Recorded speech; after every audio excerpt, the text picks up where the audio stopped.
Okay ना, आते हैं आपके बीच में आज का विषय, जो कि मैंने कहा था बहुत बहुत ज्यादा समझने, सीखने, और जिसके चलते आज मैं बैठ नहीं पा रहा हूं, मुझे खड़ा होकर बात करना पड़ रहा है क्योंकि टॉपिक ही ऐसा है। ठीक है ना। हम सभी जानते हैं कि परमेश्वर हमसे बात करता है। आमीन। परमेश्वर लगातार जिस दिन से पृथ्वी पर पहला आदमी बना, जिसका नाम है आदम, बात करता आ रहा है। उसके बाद परमेश्वर ने बातें करी हनोक से, फिर उसने बातें करी नूह से, फिर उसने बातें करी अब्राहम से, फिर उसने बातें करी इसहाक, याकूब को भी गिनती में ले सकते। उसके बाद यूसुफ, एक ऐसा व्यक्ति जिसकी चर्चा मैं कर चुका हूं, लेकिन सबसे इंपॉर्टेंट व्यक्ति जिसके चलते परमेश्वर ने एक ऐसा राष्ट्र जिसको कहते हैं इज़राइल, उस राष्ट्र को एक लीडर के रूप में एक व्यक्ति को खड़ा किया जिसका नाम था मूसा। इंग्लिश में मोसेस और हिंदी में मूसा। उस व्यक्ति के द्वारा परमेश्वर बात करता गया। यस और नो? जी। साथ ही साथ मैं समझता हूं, या उधर देख लो जल्दी से, उसका जो सॉकेट है ना, निकाल के फिर लगा दो, या 1 सेकंड दीजिएगा प्लीज। बंद किया? या 1 सेकंड दीजिएगा, क्योंकि हमारे ठीक घर के बगल में कुछ इलेक्ट्रिक का काम चल रहा है, और जिसके चलते वाह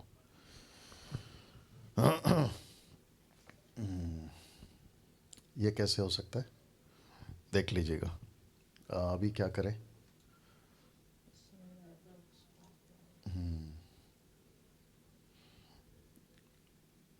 वापस लगा के देखो और ऑन करके देखो, आराम से करो करो करो करो करो, देखते क्या होता है। हाँ, या thank you Lord, thank you Jesus. या ठीक है, 1 सेकंड और प्लीज।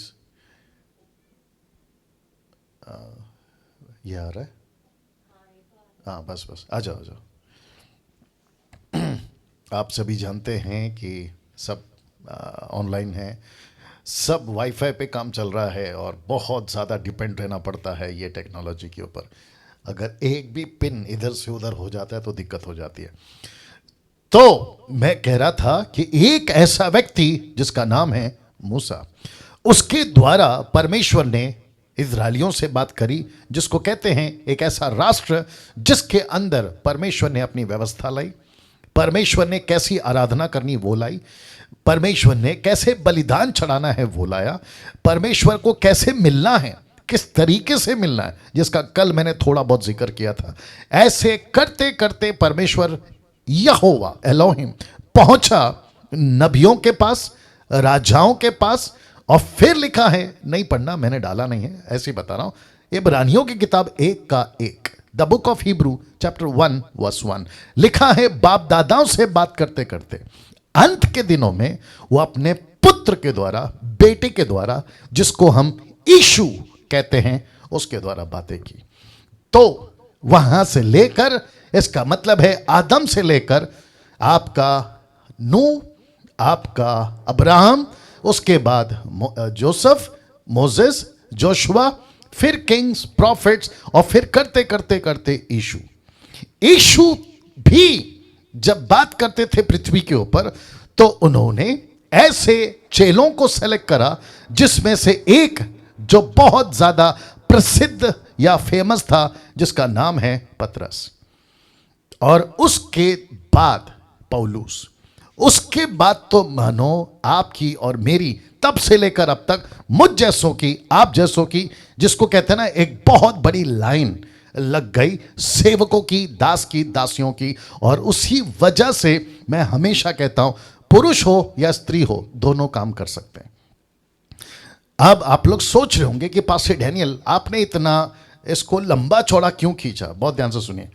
परमेश्वर जब बात करता है तो उसकी अपनी एक भाषा है, जिसको लिखा है लैंग्वेज ऑफ द बाइबल, जिसको मैं हिंदी में रख रहा हूं। बाइबल की अपनी एक भाषा है। बहुत ध्यान से सुनिएगा यूट्यूब के लोगों, मुझे ऐसा लगता है, मैं गलत भी हो सकता हूं, मुझे ऐसा लगता है कि मसीह इतिहास में पहली बार ऐसा कोई टॉपिक आपके मसीह देह में रखा जा रहा है इस डीटी के माध्यम से, जिसको कहते हैं कि बाइबल की कोई भाषा है, बाइबल की अपनी एक भाषा है।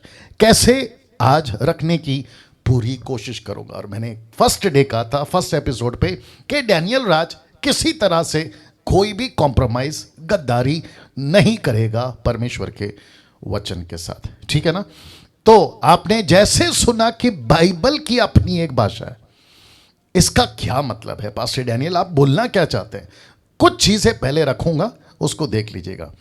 तो सबसे पहले स्टेटमेंट्स, sarcastic, पैराबल्स, अपोक्लिप्टिक्स या अपोक्लिप्टिक, ऐसे कुछ शब्द आपने अक्सर सुन रखे होंगे। जितने भी बाइबल के स्कॉलर्स या जितने भी बड़े बड़े सेवक हैं, आपने कई बार मेरे मुंह से भी सुना होगा sarcastic स्टेटमेंट, अपोक्लिप्टिक, जब डैनियल और रेवलेशन की किताब की स्टडी दे रहा था, पैराबल्स जो जीसस के हैं, और क्रिस्टल क्लियर स्टेटमेंट मैं हमेशा देता हूं। ऐसे शब्द जब आप सुनते हैं तो बाइबल पढ़ते वक्त में ये 4 शब्दों का 5, 6, 10 भी हो सकता था, बट मैंने इसको 4 ही रखा है, ठीक है ना।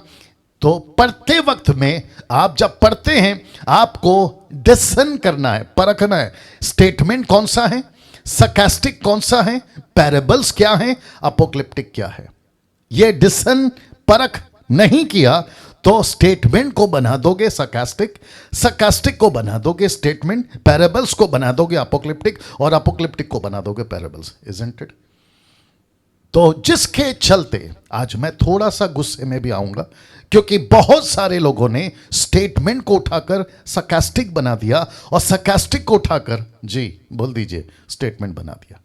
और जिसमें सबसे बड़ा गलती वह है जिसको कहते हैं टंग्स, अन्य भाषा।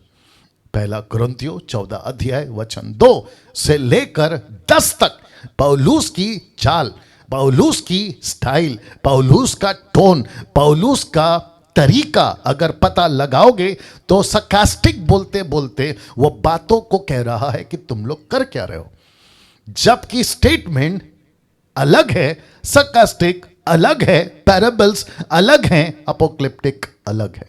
लेकिन इन सब को डिस्कशन नहीं कर रही है, माफ करिएगा मेरे शब्दों को बर्दाश्त करिएगा, डिस्कशन नहीं कर रही है 21वीं सदी की मॉडर्न चर्चेस, 21वीं सदी की मॉडर्न चर्चेस। और ऐसे ऐसे प्रीचर्स, ऐसे ऐसे सेवक और ऐसे ऐसे so called bishop, reverend, apostle, doctor, degree इतनी बड़ी बड़ी है कि वो खुद ही उसके नीचे दब सकते हैं, इतनी बड़ी बड़ी डिग्री है, आप सोच नहीं सकते हैं। एक आदमी जिसको मैं जानता भी हूं, खैर नाम नहीं लूंगा, एक आदमी बिशप लगाता है, फिर डॉक्टर लगाता है, फिर अपोस्टल लगाता है, फिर रेवरेंड लगाता है, फिर लास्ट में अपना नाम डालता है। और उसको मैं अच्छे से जानता हूं, जिसको मैं बिठाकर टीचिंग देता था, वो ऐसा आदमी है। तो फिर मुझे कितना लगाना चाहिए, सोचिए। ऐसी परिस्थिति है। तो ऐसे बाइबल टीचर, ऐसे प्रीचर और ऐसे दास अगर स्टेटमेंट को स्टेटमेंट की तरह ले, मैं उनको सैल्यूट करूंगा। sarcastic को sarcastic की तरह ले, कुछ लोग शायद नहीं जानते sarcastic का मतलब क्या है, आपको समझा देता हूं। जिसको कहते हैं व्यंग कसना, जिसको कहते हैं टॉन्ट मारना, जिसको कहते हैं ताना मारना, तो sarcastic का मतलब वो है। अगर sarcastic की तरह वचन है तो वैसा ही बोले, अगर बोलते हैं मैं उनको सैल्यूट करता हूं। जो पैराबल्स यानी कि दृष्टांत के रूप में जिसका जैसा इस्तेमाल होता है वैसा करें, मैं उनको सैल्यूट करूंगा। अपोक्लिप्टिक यानी कि छिन्न की बातें जो अंत के दिनों से रिलेटेड है, अगर उसको वैसा पेश करते हैं तो मैं उनको सैल्यूट करूंगा। लेकिन अगर वो ऐसा नहीं करते हैं तो गुस्सा बहुत है। और मैं प्रभु से कहूंगा कि प्रभु ऐसे लोगों को अपनी देह से, मसीह की देह से, आप देखिए क्या करना है, आप देखिए क्या करना है, आप देखिए क्या करना है। Wonderful Jesus. नाउ इसको देखिए, बाइबल को पढ़ते समय आपको बहुत सतर्क रहना होगा। मैं रिपीट करता हूं, बहुत सतर्क रहना होगा, जिसका मतलब है कि जब भी आप कोई भी वचन पढ़े, आप बाइबल की कोई भी लाइन पढ़े, पढ़ते वक्त में आपको बहुत बहुत सतर्क, सतर्क का मतलब है होशियार, चौकन्ना, कैसे पढ़ रहे हो, इन सभी चीजों को आपको ध्यान देना बहुत जरूरी है। जो YouTube के लोग हैं, आपसे भी बात कर रहा हूं, जो Zoom के DT के लोग हैं, आपसे बात कर रहा हूं, टोटल बता देना। साथ ही साथ जितने भी देखेंगे, मैं उन सभी को कहना चाहता हूं कि एक भी लाइन पढ़ते वक्त में आपको बहुत सतर्क रहना है। पता है क्यों? जी सुन लीजिए। बिजली से खेलोगे बच सकते हो, आग से खेलोगे बच सकते हो, बाकी जो सबसे डेंजर स्नेक, कोबरा, जो भी आप बोलो, उससे खेलोगे बच सकते हो। जंगल का जो लायन है ना, उससे खेलो बच सकते हो, बिच्छू से खेलो बच सकते हो, लेकिन परमेश्वर के साथ खेलकर हम कभी नहीं बच सकते, या कभी नहीं बच सकते।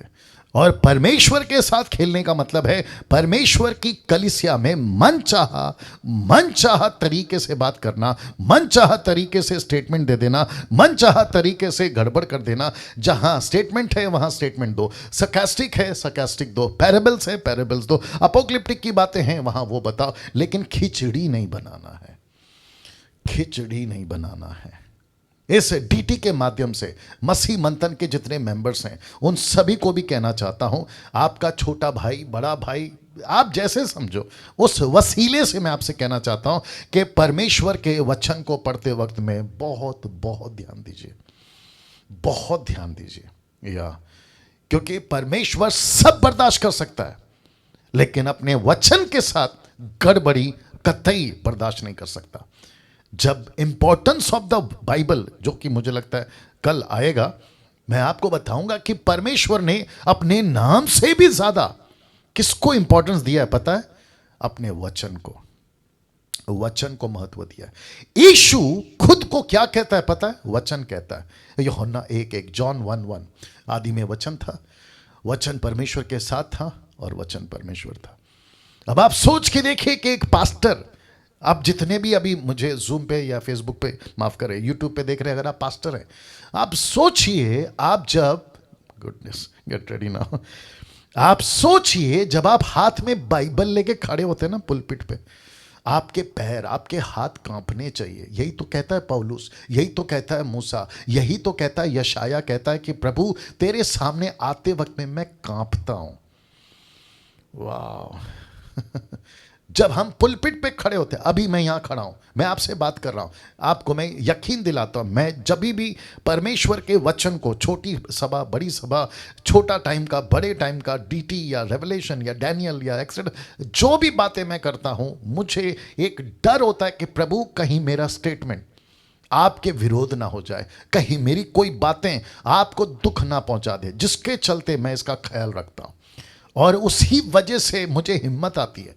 मैं क्यों इतने, क्या कहते हैं ना, बिंदास या डेयरिंग में या हिम्मत के साथ क्यों बात करता हूं पता है? क्योंकि मुझे पता है कि मैं वचन के साथ में ठीक जस्टिफाई कर रहा हूं, मैं ठीक से उसको पेश कर रहा हूं। अगर मुझे खुद को यकीन नहीं है, मुझे खुद को संतुष्टि नहीं है, मैं हड़बड़ा जाऊंगा, मैं लड़खड़ा जाऊंगा, और जिसके चलते मैं समझता हूं कि आपके बीच में बातें नहीं कर पाऊंगा। लेकिन इतनी हिम्मत के साथ मैं इसलिए बात करता हूं क्योंकि मुझे पता है, और यही कहता हूं। कुछ लोग कहते हैं कि आप घमंडी हैं, ठीक है ना, मैं घमंडी हूं, मुझे घमंड है इस बात का घमंड है कि मैं परमेश्वर के वचन को जानता हूं। मैंने स्टॉक मार्केट में किसका रेट क्या चल रहा है, स्टॉक मार्केट समझते होंगे ना, जहाँ पे लोग पैसे कमाते हैं, मैंने वहाँ का नॉलेज नहीं पाया। मेरे कुछ लोग हैं जो मुझे कभी कभी कहते हैं कि डैनियल भाई आप एक पास्टर हैं, आपका पैसा कभी कभी स्टॉक मार्केट में लगाओ, आपको बेनिफिट होगा। मैंने कहा कौन जाएगा वहाँ, कौन दिमाग लगाएगा, मेरे पास में उतना वक्त नहीं है, मैंने वहाँ पे नहीं डाला अपना दिमाग। मैं साइंटिस्ट बनने नहीं गया, मैं डॉक्टर बनने नहीं गया, मैं मैकेनिक बनने नहीं गया, मैं दुनिया का कोई चीज़ को हासिल करने नहीं गया, नेता अभिनेता नहीं। मैंने अपना दिमाग इस वचन को पढ़ने में लगाया, मैंने अपनी एनर्जी इस परमेश्वर के अद्भुत बातों को पढ़ने में लगाया, उसको समझने में लगाया। मैं फिर कहता हूं, बहुत ध्यान से सुनिए, बाइबल को पढ़ते वक्त में आपको बहुत सतर्क रहना है, जिसके चलते लिखा है क्यों, मैंने जानबूझकर इतने सारे क्वेश्चन मार्क डाल दिए क्योंकि आपको जिंदगी भर पूछते रहना है, क्यों क्यों क्यों। एक वचन रख रहा हूं जो कल भी रखा था, मुझे बहुत अच्छा लगता है ये। लूका की किताब 10:26, लूक 10:26। देखो इतना सा टुकड़ा क्या कहता है, देखो क्या लिखा है, तू कैसे पढ़ता है। बस ये हमेशा बाइबल पढ़ते वक्त में आपके जहन में, आपके दिमाग में होना चाहिए, क्या लिखा है डैनियल और तू कैसे पढ़ता है, क्या लिखा है निर्जला और तू कैसे पढ़ती है, क्या लिखा है एस्तर और तू कैसे पढ़ती है, और जितने प्रभु के दास दासी जी, क्या लिखा है। पढ़ते वक्त में खुद को पूछना है, क्यों? क्योंकि आप पढ़ते वक्त में सतर्क रहते हैं। और जिसको यीशु कहता है बी केयरफुल, पता है क्यों? बहुत ध्यान से सुनिएगा, क्योंकि जैसे हम पढ़ेंगे वैसे सिखाएंगे, जैसे समझेंगे वैसे समझाएंगे, जैसे खुद को लेंगे वैसे दूसरों को देंगे। यस और नो? अगर सही ले लिया तो सही दे देंगे, अगर सही समझ लिया तो सही समझा देंगे, अगर सही तरीके से पढ़ लिया तो सही तरीके से पढ़ा देंगे, लेकिन अगर गलत कर दिया तो या सोचिए फिर क्या बेड़ा गर्क हो जाएगा। और ऐसे कितने हो गए, मैं रखूंगा आपके बीच में, आज रखूंगा मैं। बस अपने आप को तैयार करिए, मजबूत करिए, ठीक है ना। ये चित्र देख लीजिए, मैंने कोशिश करी है कि इस चित्र के माध्यम से मैं आपको समझा सकूं। आप देख सकते हैं कि एक सेवक है जो दूसरे एक व्यक्ति की जिसके अंदर चाहत है वो कुछ बता रहा है, जिसको वचन क्या कहता है, एक्ट्स चैप्टर 8:31। जी मेरा पोजीशन चेंज होता तो बता देना जी। वापस आते हैं, एक्ट्स चैप्टर 8:31 लिखा है, उसने कहा, किसने? खोजा ने, यूनक। किससे कहा? फिलिप से कहा। कहता है जब तक कोई मुझे ना समझाए मैं क्यों कर समझूंगा। सोचिए, फिलिप एक प्रभु का दास, वो जा रहा था कहीं और, पवित्र आत्मा ने लीड करा कि खोजा को मिलो, यूनक को मिलो, उसको जाकर बातों को समझाओ। ये पूछ रहा है फिलिप कि आप जो पढ़ रहे हैं आप समझते हैं? तो यूनक कहता है, खोजा कहता है, मुझे जब तक कोई नहीं समझाएगा, जीसस क्राइस्ट, मैं कैसे समझूंगा? मुझे प्लीज कोई समझाओ, मुझे कृपया करके बताओ। ये व्यक्ति कहता है मैं जानना चाहता हूं यशाया 53 क्या कहता है। ये व्यक्ति कौन है जो उफ तक नहीं कर रहा? ये व्यक्ति कौन है जिसको इतना पीटा जा रहा है? ये व्यक्ति कौन है जिसने इतना नम्र कर दिया? जब तक फिलिप ने नहीं समझाया ये खोजा को समझ नहीं आया। अब आप सोचिए, बहुत ध्यान से सुनना, और मैं चाहता हूं कि जितने भी बाइबल टीचर देश और विदेश में जो सच्चे हैं, जिनकी गिनती 10% में आती है, ठीक है ना, और जितने जूम पे प्रीचर्स हैं, मैं जानता हूं काफ़ी preachers, teachers, ladies, gents, male female, man women, सब हैं आप लोग। आप अपना हाथ को है ना अभी ले लो और पीठ थपथपाने के लिए तैयार हो जाओ। मैं आपको बताता हूँ क्यों। क्योंकि परमेश्वर गेट रेडी, माइकल को नहीं भेजा खोजा को बताने, परमेश्वर ने गैब्रियल को नहीं भेजा समझाने के लिए, परमेश्वर ने अपने 2 प्रॉफिट को नहीं भेजा जो अभी आएंगे अंत के दिनों में। जानते हो उसने किसको चुना? मुझ जैसे तीसरी क्लास 3 बार फेल, 5वीं क्लास 3 बार फेल, आप जैसे जिनकी कोई सूरत, पर्सनैलिटी, आवाज, नॉलेज, बाइबल का डिग्री XYZ नहीं है, फिलिप जैसे राह चलतों को वो इस्तेमाल करता है किसी को समझाने के लिए। अब आप सोच के देखिए क्या गजब का परमेश्वर है। कहता है कि मेरी बाइबल को किसी को जाकर समझाने के लिए मैं तुमको चुनता हूं। वाह, सी क्या प्रेशियस, क्या कीमती और क्या मूल्यवान लोग हैं हम और आप।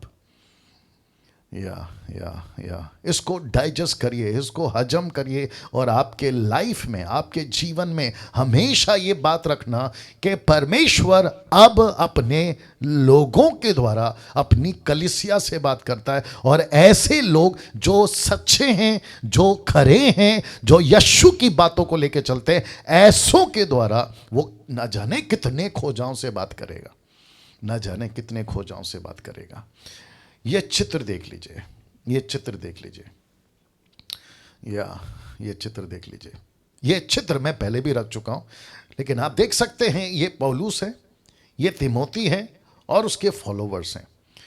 लिखा है पौलुस की तरह आपको किसी को साथ में रखना होगा। क्यों, मैं बता देता हूं। पहला तिमोथी 5:17 जानते हो क्या लिखा है? लिखा है जो प्राचीन अच्छा प्रबंध करते हैं, विशेष करके वे जो वचन सुनाने और सिखाने में परिश्रम करते हैं। बहुत ध्यान से देखिएगा, लिखा है 2 गुने आदर के योग्य समझे जाएं। अब मुझे नहीं पता कि यूट्यूब वालों आपने इस वचन का कौन सा एंगल पकड़ा, लेकिन आज मैं आपको इसका एक अद्भुत एंगल देता हूं, एक अद्भुत कनेक्शन देता हूं। कनेक्शन क्या है पता है? मैं आप वापस आता हूं। देखिए, जब मैं इसकी बात कर रहा था ना, किसकी, खोजा की, तो ऊपर से परमेश्वर फिलिप को क्या कहता था पता है? फिलिप, ये व्यक्ति है ना जिसका नाम खोजा है, ये मेरे को बहुत पसंद है, लेकिन इसकी एक प्रॉब्लम है, ये पढ़ रहा है लेकिन समझ नहीं रहा। ये पढ़ रहा है लेकिन समझ नहीं रहा, क्या तू इसको समझा सकता है? तो फिलिप ने परमेश्वर की आज्ञा का पालन किया, बोला यस प्रभु, मैं इसको समझाऊंगा। आपको पता है परमेश्वर ने फिलिप को दुगना आदर कैसे दिया, और यही दुगना आदर वो आपको और मुझे देता है। आप देखिए, जैसे ही फिलिप ने खोजा को बपतिस्मा दिया, ऐसा लिखा है कि फिलिप ऑन द स्पॉट उठा लिया गया और किसी दूसरे शहर में डाल दिया गया ताकि वो वहां प्रचार करे। इसको कहते हैं बिना किसी हेलीकॉप्टर या बिना किसी प्लेन या बिना किसी प्राइवेट जेट या बिना किसी लिफ्ट के, एलिवेटर के, ये व्यक्ति को परमेश्वर आदर देता है और इसको उठाता है। जो घंटों चल के जाना था, घोड़े पे, खच्चर पे, ना जाने क्या क्या, ऐसे चुटकी में पहुंचा देता है। परमेश्वर कहता है कि फिलिप, मैं तेरा आदर करता हूं क्योंकि तू ही एकमात्र अभी मेरा एवेंजलिस्ट है जो दूसरों को सुसमाचार सुनाएगा, जो दूसरों को वचन सुनाएगा। लिखा है जो वचन का प्रचार करते हैं, जो शिक्षा देते हैं, वो 1 नहीं 2 गुना आदर के योग्य हो। वाह। दूसरे शब्दों में परमेश्वर कहता है कि डैनियल, निर्जला, बाकी जितने प्रभु के दास, पास्टर्स और जितने यूट्यूब पे प्रभु के दास हैं देश में विदेश में, प्रभु कहता है कि मेरे पास में दूसरा ऑल्टरनेट है ही नहीं। मुझे अगर दुनिया को समझाना है तो मुझे तुम्हारा ही सहारा लेना होगा। अब आप सोचिए, ऐसे सेवक को, ऐसे पास्टरों को, ऐसे दासों को अपनी कितनी तैयारी करनी होगी, खास करके किसमें? वचन में।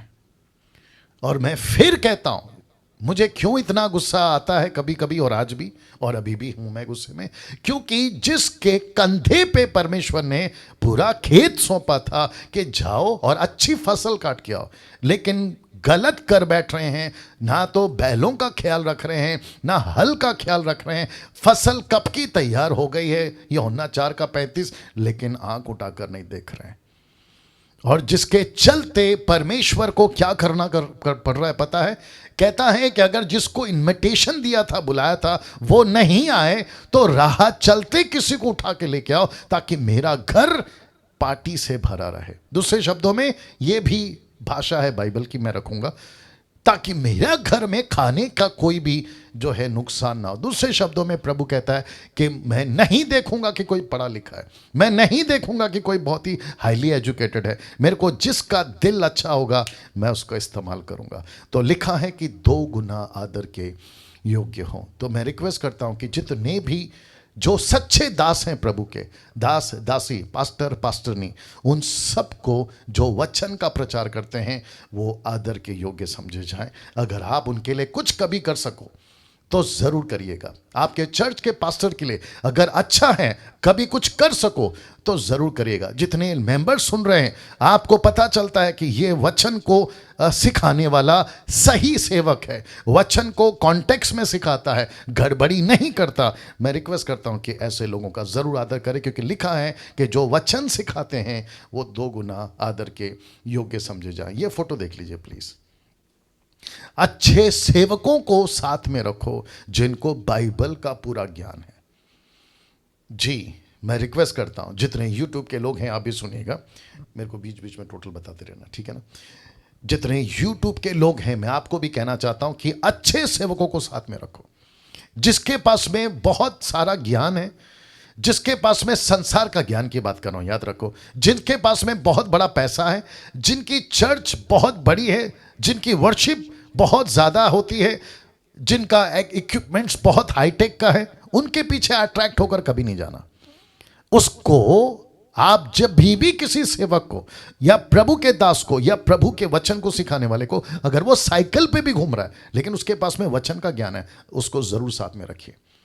मैं ये नहीं कह रहा हूं कि गाड़ी बंगला रहने वाले अच्छे सेवक नहीं होते, होते हैं, मैं मानता हूं, लेकिन सेम टाइम आपको परखना है।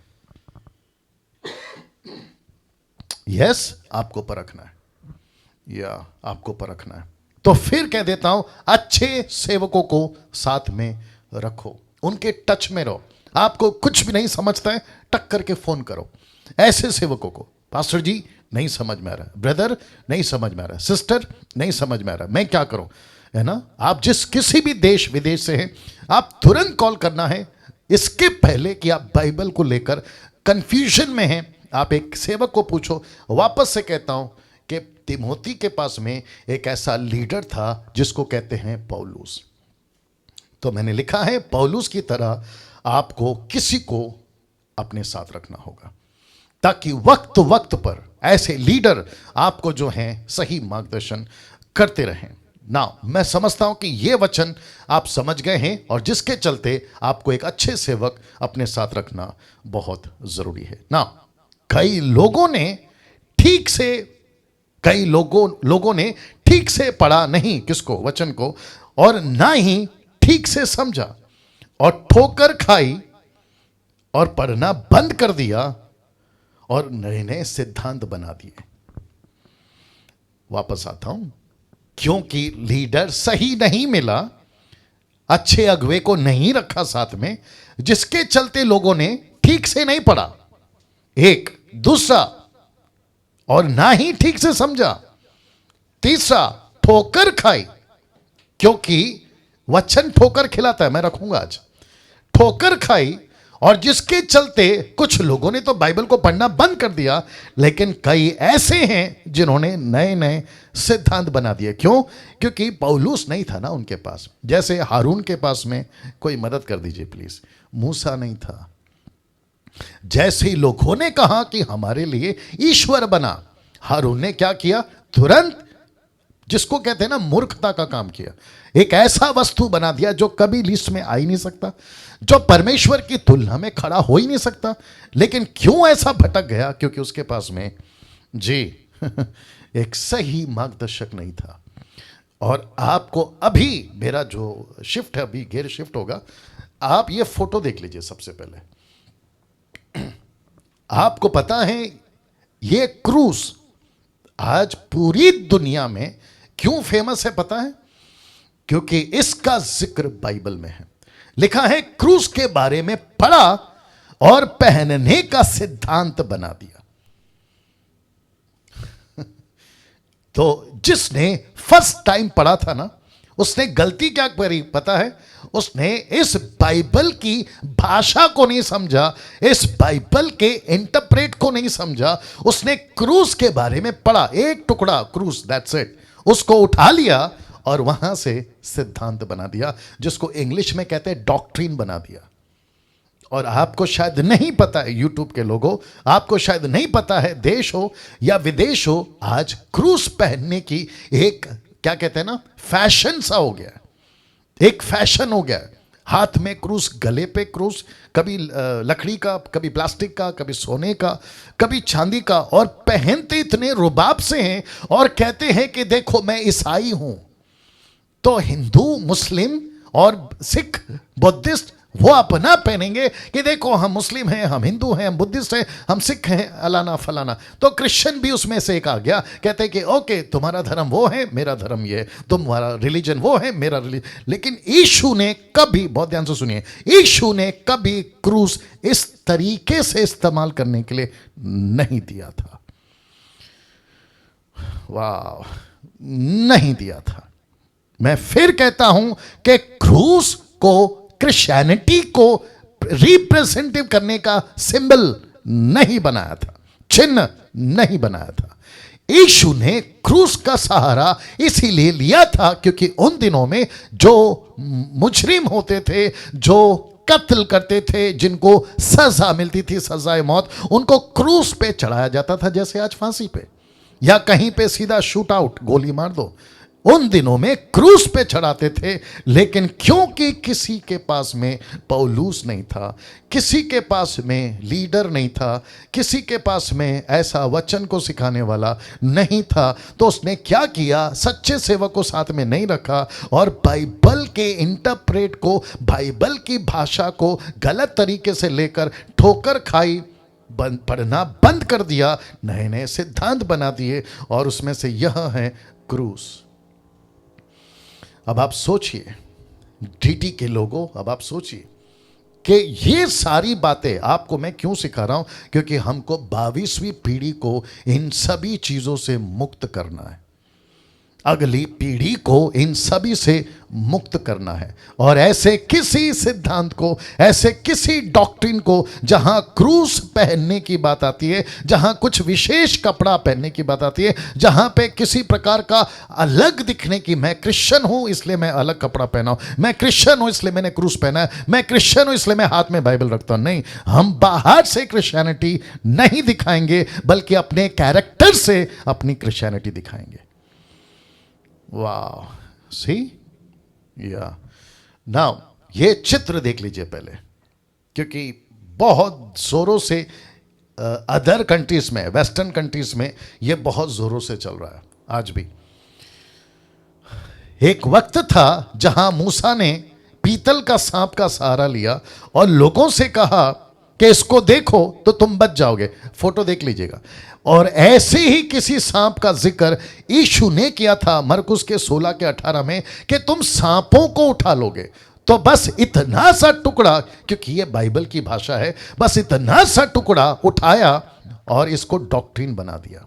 जानते हो क्या कहते हैं, अगर तुम ट्रू क्रिश्चियन हो तो हाथ में सांप उठा के बताओ, अगर तुम ट्रू क्रिश्चियन हो तो टंग्स में बात करके बताओ, अगर तुम ट्रू क्रिश्चियन हो तो जहर पी के बताओ। आपको शायद नहीं पता, इसको कहते हैं महामूर्खता। महामूर्खता। ऐसा किसी चीज की प्रैक्टिस यीशु ने करने को नहीं कही, ऐसा किसी चीज की सिद्धांत यीशु ने नहीं बनाया, बल्कि यीशु ने कहा जो विश्वास करेगा उसमें इनबिल्ड समझते हैं, उसके अंदर ये बातें आ जाएगी कि वो जब सुसमाचार सुनाने जाएगा तो वो दुष्ट आत्माओं को निकालेगा, नई नई भाषाओं को बोलेगा, सांपों को उठा लेगा। मतलब कॉन्टेक्स्ट को समझना होगा। ब्लैक मैजिक, जादू टोना, नाशक वस्तु, ब्लैक मैजिक अगर खा जाए कुछ नहीं होगा, बीमारों पे हाथ रखेगा वो चंगा हो जाएगा, ये है इसका असली मतलब। लेकिन क्योंकि पौलुस नहीं है ना किसी के साथ में, पौलुस जैसा टीचर नहीं है ना किसी के पास में, खोजा के लिए जैसा फिलिप था वैसा नहीं है ना, तो ऐसे चलते, मैंने बीच में एक पोस्ट डाला था, पोस्ट पे लिखा था और डाला भी था, खुला सांड। जैसा खुला सांड होता ना बुल, वैसे ही ये लोग हैं आजकल। किसी की नहीं सुनते, किसी की बातों को नहीं समझना चाहते, जैसा दिल में बाइबल में लिखा है इसलिए मैं करूंगा, बाइबल कहती है इसलिए मैं चलूंगा। See this. अब आप सोचिए, यीशु ने अपने चेलों को कहा, यूहन्ना की किताब आई थिंक उसका माफ़ करें, लूका की किताब उसका 19 का 32-34 तक में यीशु ने कहा कि मुझे उसकी ज़रूरत है। दरअसल में वो एक गधा था, मुझे उसकी ज़रूरत है, डोंकी। तो किसी ने कहा ये मेरे बारे में है, मुझे उसकी ज़रूरत है, क्योंकि यीशु ने मुझे चुना तो मुझे उसकी ज़रूरत है। तो उसको समझाना पड़ा, भाई हर जगह पे अपना नाम मत डाला कर, क्योंकि वो गधे की बात हो रही है। आगे आप समझदार हैं। कई बार वचन को हम पढ़ते हैं आगे पीछे ऊपर नीचे नहीं पढ़ते, जिसका मैंने कल भी बहुत जिक्र किया और आगे भी करूंगा। तो इस वचन का एक टुकड़ा जहां लिखा है सांपों को उठा लेंगे, तो उठा लिए देखो, और ऐसे उठाने के चक्कर में क्या कहते हैं, कोबरा और फिर न जाने कितने जहरीले सांप ने लोगों को डसा है, उनकी मौत हो गई है, और जिसके चलते कहते हैं कि इनका विश्वास अच्छा नहीं था इसलिए ये मर गया। गजब है यार, हद हो गई। अब ऐसे लोगों के साथ ये इसलिए हो रहा है क्योंकि इनको मेंटर, इनको पौलुस, इनको सही सिखाने वाला, जो वचन की शिक्षा देते हैं ना, जो बाइबल की बातों को सिखाते हैं, वो नहीं होने के चलते ये परिणाम है। अब ये फोटो देख लीजिए पहले, और साथ ही साथ ये फोटो।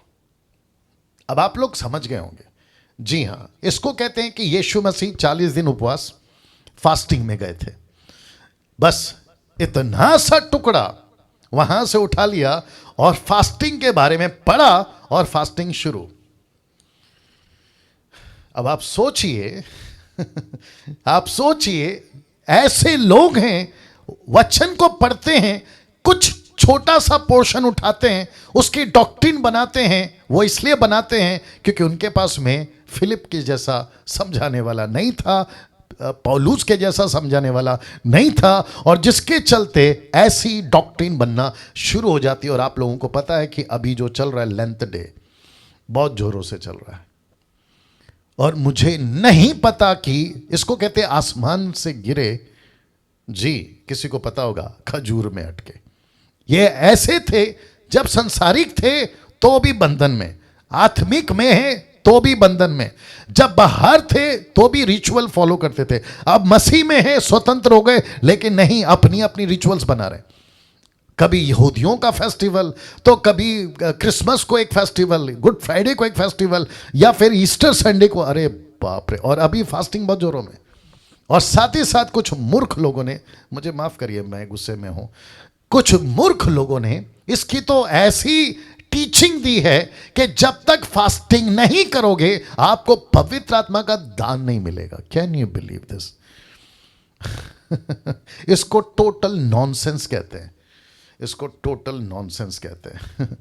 वापस आता हूं, बल्कि बाइबल कहती है 1 कुरिन्थियों 12 अध्याय में, पवित्र आत्मा डिसाइड करता है। First Corinthian chapter 12 verse 11 and 10 से 11 तक, वो कहता है कि पवित्र आत्मा डिसाइड करेगा कि किसको कौन सा दान देना है, डैनियल और आप नहीं। Can you believe this? अच्छा, जब फास्टिंग करके नहीं मिलता है, इनकी इच्छा पूरी नहीं होती है, ये बैकस्लाइड तक हो जाते हैं। फिर प्रार्थना ठंडा, प्रार्थना का जीवन ठंडा। मैंने इतना उपवास किया, मेरे शरीर को कमजोर कर लिया, मैं खाना खाने के लिए इतना बेचैन था, लेकिन प्रभु तेरे लिए मैंने वो तक त्यागा, लेकिन तू कैसा निर्दयी है, तू कैसा कठोर है। मेरी 40 दिन की फास्टिंग को आपने रिस्पेक्ट नहीं किया, आज के बाद में मैं बाइबल नहीं पढ़ूंगा, प्रार्थना नहीं करूंगा, XYZ। अब बताइए, इसको ठोकर कौन खिला रहा है? ऐसे लोग जो ऐसा प्रचार करते हैं कि जब तक तुम फास्टिंग नहीं करोगे आपका आत्मिक जीवन ठीक नहीं होगा। तो मैं कितनों को जानता हूं, क्योंकि मसीह मार्केट में 28 साल से हूं, मैं कितनों को जानता हूं जो कितना भी फास्टिंग कर ले, लेकिन जिंदगी वही चल रही है, वही पॉर्न वीडियोस, वही उल्टी सीधे गालियां, वही झगड़ा, वही पैसे का लालच, वही संसार का जीवन, वही थिएटर में जाके 3 घंटा बैठ के आते हैं। क्या फर्क पड़ गया बताइए? तो इसको कहते हैं बाइबल की भाषा को नहीं समझे। मैं और रखूंगा। ये चित्र देख लीजिए आप लोग, वर्शिपिंग मैरी, मरियम की पूजा। दरअसल कहां से शुरू हुआ? यहां से, लूका 1 का 43, लूक 1:43। बहुत ध्यान से देखिएगा, मजा आएगा आप लोगों को, ठीक है ना? और आपको शायद पता नहीं है, बात करते करते आधा घंटा हो गया, पता तक नहीं चला, है ना? देखिए लिखा है, यह अनुग्रह, कौन कह रही है? उसकी मां जिसका नाम है यूहन्ना, एलिस्बा कहती है, यह अनुग्रह मुझे कहां से हुआ? बहुत ध्यान से सुनना, कि मेरे प्रभु की माता। Can you believe this? कहती है मेरे प्रभु की माता मेरे पास आई है। बस ये इतना सा टुकड़ा, मेरे प्रभु की माता। उसके बाद से जो कॉन्सेप्ट शुरू है ना कैथलिक वालों का, कि जब तक मरियम से प्रार्थना नहीं करेंगे तब तक बेटे से मांग के कोई फायदा नहीं है। तो बेटे के पास बाद में जाओ, लेकिन मां के पास पहले आओ। अब आप सभी जानते हैं ये कॉन्सेप्ट टोटली नॉन बिब्लिकल है, लेकिन इसको, क्योंकि पौलुस नहीं है ना, क्योंकि फिलिप नहीं है ना, क्योंकि अच्छे लोग नहीं है ना सिखाने वाले, तो बहकते गए बहकते गए बहकते गए। और मरियम की पूजा, माय गुडनेस, कैथलिक वाले 50% क्रिश्चियन कम्युनिटी में 50% है ये लोग, और जिसके चलते कैंडल लगाना, घंटों आंसू बहाना, घंटों घुटने पे नील डाउन होकर मरियम से, माता मरियम से प्रार्थना करते रहने वाली फीलिंग के साथ, जिसको कहते हैं रॉन्ग डॉक्ट्रिन के बंधन में आ गए और पूरी जिंदगी इसमें निकाल देते हैं।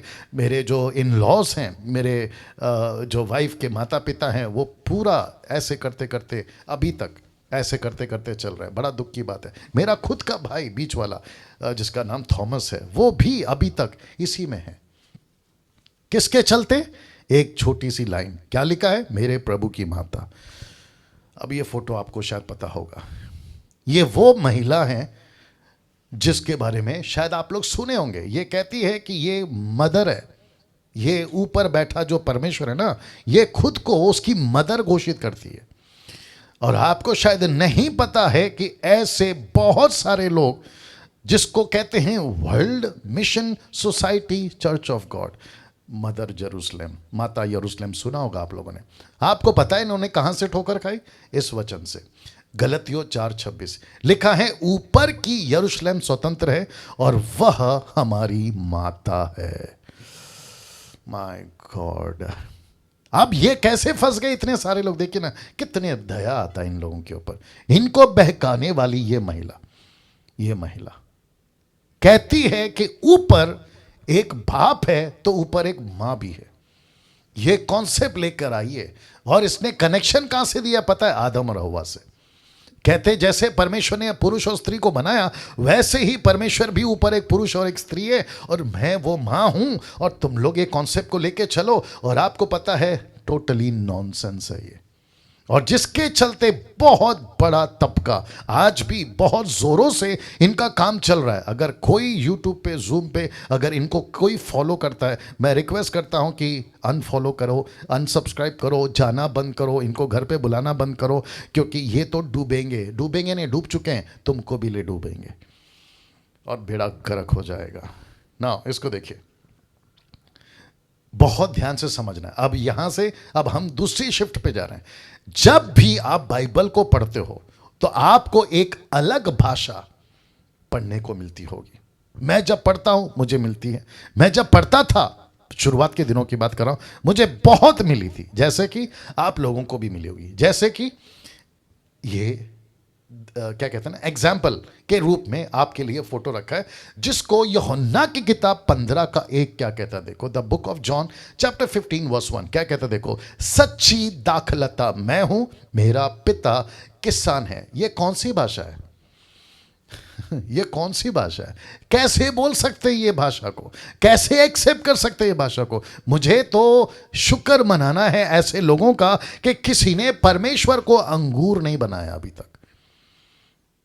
मुझे शुक्र बनाना है उन लोगों का कि किसी ने अंगूर की डाली को वर्शिप करना शुरू नहीं किया, क्योंकि कितना सटीक लिखा है। देखो, सच्ची दाखलता मैं हूं और मेरा पिता किसान है। और मुझे इस बात का भी खुशी है कि किसी ने परमेश्वर को अभी तक किसान नहीं बोला। और मुझे नहीं पता अगली 22वीं 23वीं पीढ़ी में अगर ऐसा कोई वाले आ भी गए कि परमेश्वर नहीं है, वो अंगूर है, ऐसे बोलने वाले भी आ जाएंगे।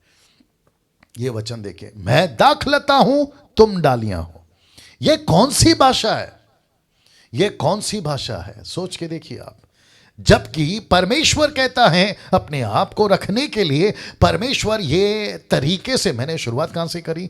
आदम से बात किया, हनोक से बात किया, नूह से बात किया, मूसा से, अब्राहम से, इसहाक, याकूब, मोसे, जोसेफ, मोसेस, फिर उसके बाद में कई लोगों तक, और यीशु, पतरस और यूहन्ना, पौलुस।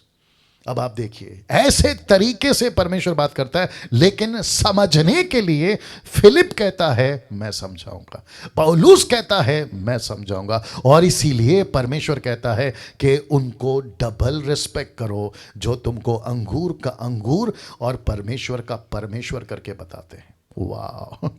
जो माता यरूशलेम को माता यरूशलेम और यरूशलेम को यरूशलेम करके बताते हैं, ऐसों को इसलिए परमेश्वर ने कम ऑन। इसीलिए परमेश्वर ने मिनिस्ट्री में 5 प्रकार की सेविकाएं रखी है। एक है अपोस्तल, दूसरा है प्रॉफिट, तीसरा है एवेंजलिस्ट, चौथा है पास्टर, और आखिरी वाला बहुत इंपॉर्टेंट है जिसको कहते हैं टीचर, उपदेशक। यस, या। अब आप सोचिए, क्या ऐसी भाषा को समझने के लिए आपको और मुझे मेहनत नहीं करनी है? करनी है। परमेश्वर ये क्या है? आप खुद को अंगूर कैसे बोल सकते हैं? आप खुद को दाखलता कैसे बोल सकते हैं? परमेश्वर कहता है कि डैनियल, ये मेरा स्टाइल है, मैं इस तरीके से पेश करता हूं, मैं इस तरीके से आता हूं, मैं आगे और भी रखूंगा। लेकिन बुद्धि दी है। पवित्र आत्मा के 9 वरदान का पहला 2 वरदान का नाम ही बुद्धि और ज्ञान है। बुद्धि और ज्ञान है। क्यों? क्योंकि प्रभु जानता था कि कलीसिया जब बढ़ेगी, विचित्र विचित्र प्राणी आएंगे, उल्टे सीधे वाले आएंगे और वचन को तोड़ मरोड़ कर पेश करेंगे। इसके पहले कि ऐसी गड़बड़ हो, मैं पतरस को खड़ा करूंगा, मैं यूहन्ना को खड़ा करूंगा, मैं फिलिप को खड़ा करूंगा, मैं पौलुस को खड़ा करूंगा, मैं डैनियल को, निर्जला को, एस्तर को, आशा व्हीलर को, पॉल को, सुरेश को, इन सब को खड़ा करूंगा, ताकि ये मसीह की देह को अंगूर अंगूर करेगा और परमेश्वर परमेश्वर करेगा। See this? वाह, या वो ताली के योग्य है। कौन? परमेश्वर। नाउ अक्सर हम पढ़ते हैं इब्रानियों 4 का 12, परमेश्वर कहता है मेरा वचन 2 धारी तलवार है। वो तो शुक्र है कि सरदारों की तरह हम यहां बगल में तलवार लेकर नहीं घूम रहे, नहीं तो अगर कोई उठ पटांग टीचिंग कल को आ सकती है। वचन तलवार है, हम तलवार लेकर घूमेंगे। बोला क्यों? बाइबल में लिखा है, क्रूस को पहनते वक्त अगर किसी पहले व्यक्ति ने रोक दिया होता ना, आज क्रूस का ये बेड़ा गर्क नहीं हुआ होता। क्रूस अपनी जगह होता और क्रूस पे मरा मसीहा अपनी जगह होता। लेकिन आज मिक्स कर दिया है। मसीहा पीछे चला गया, क्रूस आगे आ गया। यीशु पीछे चला गया, उसकी मां आगे आ गई। टीचिंग पीछे चला गया, माता यरूशलेम वाले मूर्ख लोग आगे आ गए। या परमेश्वर का वचन 2 धारी तलवार है। इसके पीछे एक भाषा है, यह भाषा को समझना होगा, जिसके चलते परमेश्वर ने कलीसिया में टीचर रखे हैं, जिसके चलते परमेश्वर ने मसीह मंथन में आप और मुझ जैसे लोग रखे हैं, और आपके लिए अभी मुझे रखा है, ताकि मैं पूरी ईमानदारी के साथ में आपको वचन को परोस सकूं। क्योंकि परमेश्वर का वचन 2 धारी तलवार है। एग्री करता हूं मैं, लेकिन ये भाषा अलग है, इसका निचोड़ अलग है। हम तलवार नहीं ले सकते। तलवार का एग्जाम्पल दिया है, देखो ना, लिखा है ना, क्योंकि परमेश्वर का वचन जीवित, प्रबल और हर एक 2 धारी तलवार से भी चोखा है। एग्जाम्पल है, तलवार नहीं ले सकते ना भैया। या अब इसको देखिए, ये किसकी भाषा है? यीशु की भाषा है। मैं आपको बताता हूं, मत्ती का 25 का 33 में, मैथ्यू 25:33 में, और वह भेड़ों को अपनी दाहिनी ओर और बकरियों को बाईं ओर खड़ी करेगा। अब आप देख लो, भेड़ और बकरी, ये कौन सी भाषा है? अब ये फिर कहता हूं, शुक्र है कि भेड़ और बकरी आज चर्चों में फोटो लगकर पूजा नहीं हो रही है। आप देख लीजिए, परमेश्वर ने यह भाषा का इस्तेमाल किया कि शीप अलग है, बकरी, भेड़ बकरी अलग है। इसको मैंने इसलिए रखा है ताकि मैं बता सकूं कि दोनों में अंतर क्या है। बकरी नहीं सुनती जितना शीप सुनती है, बकरी मैं करती है, शीप नहीं करती है। ये एक अलग लैंग्वेज है परमेश्वर का, जो कि चरवा बेहतर जानते हैं। मैं चरवा नहीं हूं, चरवा बेहतर जानते। दोनों में फर्क कितना है, मुझसे बेहतर वो बता पाएंगे आपको। लेकिन परमेश्वर ने उन दिनों में, क्योंकि चरवाहा थे, भेड़ बकरी चराने वाले, उन दिनों में तादाद ज्यादा थी, तो यीशु ने इस लैंग्वेज का इस्तेमाल किया कि मैं भेड़ों को अलग करूंगा और बकरियों को अलग करूंगा। ये यीशु जानता है, ये उस वक्त के चरवा जानते हैं, क्योंकि कल्चर वैसी था। आज का कल्चर अलग है। आज तो गाड़ी यहाँ चलती है, मोटरसाइकिल चलती है। अगर आज यीशु होते तो एक तरफ BMW खड़ा करते और दूसरी तरफ मर्सिडीज खड़ा करते। बोला एक मर्सिडीज वाले को दाईं ओर खड़ा करूंगा। अरे ना, बात समझ में। ये वो उसकी भाषा है, उसको उठाकर हम कैसे किसी प्रकार का डॉक्ट्रिन बना दे। तो फिर कहना चाहता हूँ कि टीचर को रखो जो आपको बकरी का बकरी करेगा और भेड़ का भेड़ करेगा। अब ये फोटो देख लीजिए, मत्ती का 13 का 45 से 46 में। बहुत ध्यान से सुनिएगा। लिखा है स्वर्ग का राज्य एक व्यापारी के समान है जो अच्छे मोतियों के खोज में था, और जब उसे एक बहुमूल्य मोती मिला तो उसने जाकर अपना सब कुछ बेच डाला और उसे मोल लिया। ये किसकी भाषा है? ये यीशु की भाषा है। ये किसकी भाषा है? ये बाइबल की भाषा है। ये क्या समझाना चाह रहा है? परमेश्वर इंपॉर्टेंट समझाना चाह रहा है। परमेश्वर के राज्य की कीमत बता रहा है। कह रहा है कि जब तुमको परमेश्वर का राज्य मिलता है ना, तो वो पर्ल्स के समान है, मोतियों के समान है। आपको बाकी सब बेचना पड़े ना, देखो लिखा है ना, उसने सब कुछ बेच दिया। जक्कई ने क्या किया? सब कुछ दे दिया। इसको ऐसे गिनना है आपको। परमेश्वर, जीसस क्राइस्ट, मुझे अभी बीच में किसी ने, नहीं आज इनफैक्ट मुझे किसी ने कॉल किया और बोला कि पास्टर डैनियल प्रार्थना करो। मैंने बोला क्या करना है? कहता है कि मुझे बहुत दर्द होता है बॉडी में, मुझे झटके आते हैं। शायद हो सकता है मेरा वीडियो देखेगा वो। बात करते करते मैंने उसको एक बात पूछा। मैंने कहा कि आपके जीवन में कुछ ऐसी आदत हैं जो आप लेके चलते हैं? तो उसने कहा कि यस। मैंने बोला क्या? वो कहता है मैं 20 साल से गुटखा खा रहा हूं। 20 साल से गुटखा खा रहा हूं। मैंने उसको कहा मैं आपके लिए प्रार्थना नहीं कर सकता। बोला क्यों? मैंने कहा जब तक गुटखा नहीं छोड़ोगे, मैं यीशु से प्रार्थना कर कर यीशु की डांट नहीं सुनना चाहता हूं, क्योंकि यीशु उल्टा मेरे को बोलेगा तू क्यों गलत काम कर रहा है डैनियल, इसके जीवन में मैं कैसे आ सकता हूं, क्योंकि ये व्यक्ति 20 साल से गुटखा खा रहा है। कहता है मुझे स्वीकार किया हुआ है, 3 साल से मेरे पीछे चल रहा है, लेकिन इसकी गुटखा नहीं छूट रही है। अब बताइए, ऐसे व्यक्ति के साथ में मैं प्रार्थना कर सकता हूं? नहीं कर सकता। हाँ, उसकी तसल्ली के लिए प्रार्थना कर सकता हूं, वो खुश होगा, लेकिन प्रभु नहीं खुश होगा। वो ऑफरिंग तक भेज देगा, लेकिन प्रभु बोलेगा तेरे को तो मार पड़ेगी डैनियल जब तू ऊपर आएगा। क्योंकि लिखा है एक व्यापारी अच्छी मोतियों की खोज में निकला, और जब मिल गई तो उसने बाकी सब बेच दिया। क्यों पता है? बाकी सब इसलिए बेचा क्योंकि उसको इस एक मोती का कीमत पता चल गया। ओ, आप नहीं समझे। आपको बाकी सबको बेचना होगा क्योंकि आपको यीशु की मोती का कीमत पता हो जाना चाहिए। आपको पता है उससे गुटखा क्यों नहीं छूट रहा है? क्योंकि उसको यीशु जो मोती है ना, उसकी कीमत नहीं मालूम। आपको पता है किसी किसी का दारू नहीं छूट रहा है क्योंकि उसको यीशु का जो है ना मोती, उसकी कीमत नहीं पता। आपको पता है कई लोगों की गर्लफ्रेंड बॉयफ्रेंड नहीं छूट रही है क्योंकि उसको मोती का वैल्यू नहीं पता है। कौन? यीशु। आपको पता है कईयों के एक्स्ट्रा मैरिटल अफेयर नहीं छूट रहे हैं क्योंकि उनको वैल्यू नहीं पता है कि उसको क्या मिला है, मोती मिला है। वाह, सी। कुछ लोग कहते हैं मेरे से पाप नहीं छूट रहा, मेरे से झूठ नहीं छूट रहा, मैं कैसे इसको अलग करूं? तो परमेश्वर कहता है कि देख बेटा, इसको देख, ये एक ऐसा व्यापारी है, जब इसको मोती मिली, कौन सी? बहुमूल्य, बहुमूल्य, बहुत कीमती, इसने अपना सब कुछ बेच दिया और उसको खरीद लिया। सी, क्या ऐसा लाइफ, क्या ऐसी भाषा, ऐसी टीचिंग कौन देता है? यीशु के टीचर्स, यीशु के प्रीचर्स, जिसको उसने मसीह की देह में रखा है। मैं फिर कहता हूं, अच्छे टीचर को साथ में रखो, अच्छे टीचर को साथ में रखो। और यही कारण है कि हमने मसीह मंथन खोला है पूरे मसीह समाज के लिए, देश में नहीं विदेशों में भी। इसलिए नाम रखा है मसीह मंथन वर्ल्ड ग्रुप। आपका मैं वेलकम करता हूं। अगर आपको हम मसीह मंथन वाले, आपको यीशु की तरह सही शिक्षा देने वाले, पौलुस की तरह सही शिक्षा देने वाले, पतरस की तरह सही शिक्षा देने वाले लग रहे हैं, आपका स्वागत है। आइए हमसे जुड़िए और मिलकर मसीह की देह को तैयार करेंगे। या ना मत्ती 7:6 में वापस यही मोती आ गया। देखो क्या लिखा है, पवित्र वस्तु कुत्तों को ना दो और अपने मोती सूअरों के को आगे मत डालो, ऐसा ना हो कि वे उन्हें पांव तले रौंदे और पलट कर तुमको फाड़ डाले। कौन सी भाषा है? कुत्ता किसको कह रहा है? सूअर किसको कह रहा है? मोती किसको कह रहा है? यह भाषा है बाइबल की। अगर पढ़ते पढ़ते ये भाषा को नहीं समझे तो गड़बड़ कर बैठोगे। कहोगे कि परमेश्वर किसी को कुत्ता बोल रहा है, क्यों कुत्ता बोल रहा है पता लगाओ। परमेश्वर किसी को सूअर बोल रहा है तो क्यों बोल रहा है पता लगाओ। क्योंकि परमेश्वर को कोई दिलचस्पी नहीं है तुमको कुत्ता और सूअर बुलाने में, तुम्हारी हरकतों के चलते ये बात को बोल रहा है। और प्रभु कहता है कि मेरी मोती कुत्तों के आगे मत डालो, क्योंकि ये व्यापारी नहीं है। सीधे इसको कदर नहीं है मोती की।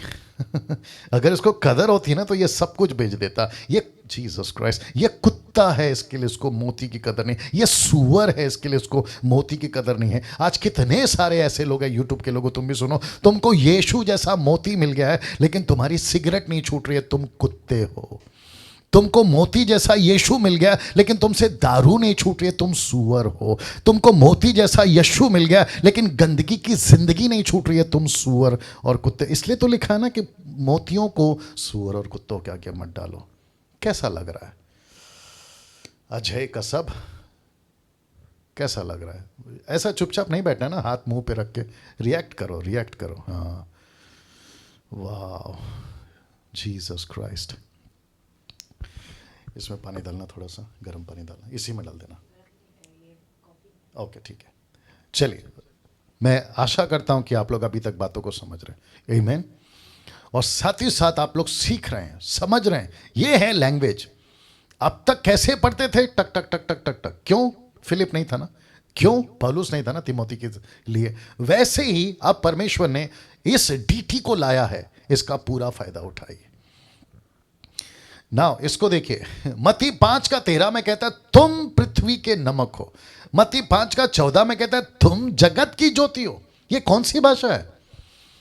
ये बाइबल की भाषा है। हम नमक कैसे हो सकते हैं, है ना? हम ज्योति कैसे हो सकते हैं? लेकिन प्रभु कहता है कि नहीं, मैंने तुमको जगत का नमक बोला है, मैंने तुमको जगत की ज्योति बोला। ये मेरी लैंग्वेज है, ये मेरी भाषा है, ये बाइबल की भाषा है जिसको समझना होगा। और समझाने के लिए मैंने बाइबल के टीचरों को रखा है। गड़बड़ नहीं करना, नहीं तो माता यरूशलेम फिर तैयार हो जाएगी, मदर मैरी फिर तैयार हो जाएगी, और न जाने कितने सारे कल्ट ग्रुप फिर तैयार हो जाएंगे, और जिसके चलते मसीह की देह बेड़ा गर्क हो जाएगी ना। मत्ती 13:38 क्या कहता है? खेत संसार है। कैसे हो सकता है संसार खेत? फिर कहता है अच्छा बीज राज्य की संतान है और जंगली बीज दुष्ट की संतान है। ये किसकी भाषा है? ये बाइबल की भाषा है। पढ़ते वक्त में ये आएगा, पढ़ते वक्त में आपको मिलेगा। पढ़ते पढ़ते पता चलता है खेत संसार कैसे। तो प्रभु संसार को कैसे देखता है? खेत की तरह। अच्छा बीज किसको देखता है? जो परमेश्वर के लोग। बुरा बीज किसको देखता है? जो दुष्ट के लोग हैं। ये दोनों के दोनों, ये दोनों बीज आपको एक ही खेत में मिलेंगे, जिसको कहते हैं जी संसार। राइट जाओ तो मिलेंगे, लेफ्ट जाओ तो मिलेंगे, यहां जाओ तो मिलेंगे, शॉपिंग मॉल में जाओ तो मिलेंगे। अच्छा कभी कभी लोग कहते हैं कि प्रभु ये दुष्टों को हटा क्यों नहीं देता? परमेश्वर कहता कैसे हटाऊं? पूरा खेत में लगे पड़े हैं और तब तक नहीं काट सकते जब तक कटनी का समय नहीं आएगा। ये साथ में चलेंगे, लेकिन हमको क्या करना है पता है? हमको इनके बीच में रहना है, लेकिन इनके जैसा नहीं बनना है। वापस बोलना पड़ेगा। हमको इनके बीच में रहना है लेकिन इनके जैसा नहीं बनना है। हमारे चारों तरफ संसार है, बहुत ध्यान से सुनना। हमारे चारों तरफ संसार है, पिक्चर के गाने हैं, संसार की बातें हैं, झूठ है, गालियां हैं, धोखा है, क्या कहते हैं, घूस है, भ्रष्टाचार है। उसके बीच में आप जगत की ज्योति हैं, उसके बीच में आप नमक हैं, उसके बीच में आप अच्छा बीज हैं। ऐसे जीना है, यीशु ने कहा ऐसे जीना है। क्या करूं, और एक बोलने का इच्छा हो रहा है, बोल देता हूं। बीच में किसी ने मुझे कॉल किया, नाम नहीं बताऊंगा, शहर का नाम नहीं बताऊंगा। मुझे कहा कि पास्टर डैनियल थोड़ा सा झूठ बोलना पड़ता है। क्या बोलना पड़ता है? थोड़ा सा झूठ बोलना पड़ता है। अच्छा अगर आपने थोड़ा सा भी नमक में, आपका अंदर से नमक निकल गया तो आप किसी के स्वादिष्ट बनेंगे? थोड़ा सा नमक निकल गया, नहीं बन सकते। आप जगत की ज्योति हैं, थोड़ा सा अंधकार आ गया, आपको लाइट बोल सकते? नहीं बोल सकते। राज्य के अच्छे बीज हैं आप, लेकिन थोड़ा सा बुरा बीज आ गया, आपको पता है एक डाली कौन सी निकलेगी? बुरा वाला। सोच के देखिए आप। तो दूसरे शब्दों में, कहीं से भी, किसी भी तरीके से कोई भी गुंजाइश या किसी भी तरीके से कोई भी रास्ता नहीं है। नमक हो तो नमक की तरह जियो, ज्योति हो तो ज्योति की तरह जियो, राज्य की संतान हो तो राज्य की संतान की तरह जियो। That's it. आप कहोगे छोटा सा झूठ, थोड़ी सी गलती, कभी कभी वाला पाप चलता है, क्या करूं। और एक आ गया, सुनो सुनो सुनो। मेरा एक दोस्त है, बहुत ध्यान से सुनना। वो कहते हैं कि जिस कंट्री में हम रहते हैं वहां बर्फ बहुत गिरती है। अच्छा, मैंने बोला तो बोलना क्या चाहते हैं? कहते हैं कि कभी कभी वाइन पी लेना चाहिए। हद हो गई साहब। बर्फ गिरते थे पौलुस के टाइम पे भी, बर्फ गिरती थी पतरस के टाइम पे भी, ठंड लगती थी यीशु के टाइम पे भी, उन पहली सदी के लोगों में भी ठंड होती थी। तो क्या सबके सब दारूबाज बन गए थे? क्या क्या क्या बोलते हो, कैसे बोल लेते हो यार? तुम बर्फ गिर रही है इसलिए हम थोड़ा सा वाइन पी लेते हैं, तुमको बहाना चाहिए वो बोलो, पीने वाले को बहाना चाहिए। और ये ना बात समझ में, सी ना, इस विषय को समझना बहुत जरूरी है। किसको? ये सारी बातों को, और अभी तक जो मैंने बताया बहुत जरूरी है। जरा ध्यान दीजिएगा, क्योंकि इब्रानियों किताब उसका 5:13, अब जरा ध्यान दीजिएगा, मजा आएगा, ठीक है ना? लिखा है, क्योंकि दूध पीने वाले बच्चों को तो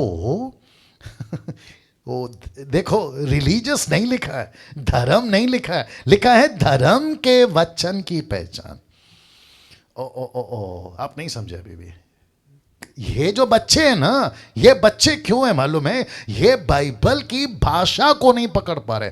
कुत्ता को कुत्ता ही समझ रहे हैं, सुअर को सुअर ही समझ रहे हैं, माता मरियम को माता मरियम ही समझ रहे हैं, अंगूर को अंगूर ही समझ रहे हैं, लेकिन ये वचन को टैली नहीं कर पा रहे, वचन को परख नहीं पा रहे, वचन की भाषा को समझ नहीं पा रहे, इसलिए बच्चे हैं।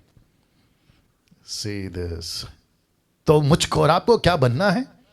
इस दूध पीते वाले बच्चे की अवस्था से बाहर निकलकर, इस उम्र से बाहर निकलकर हमको श्याना बनना है, मैच्योर बनना है, परिपक्व बनना है। और जहां पे पौलुस अपेक्षा करता है कि वक्त के हिसाब से तो तुमको गुरु वर्ड है ना, बहुत बड़ी बात है, जिसको कहते हैं टीचर, जिसको कहते हैं दूसरों को सिखाने वाला, लेकिन खुद ही दूध पीने वाला बच्चा। किस में?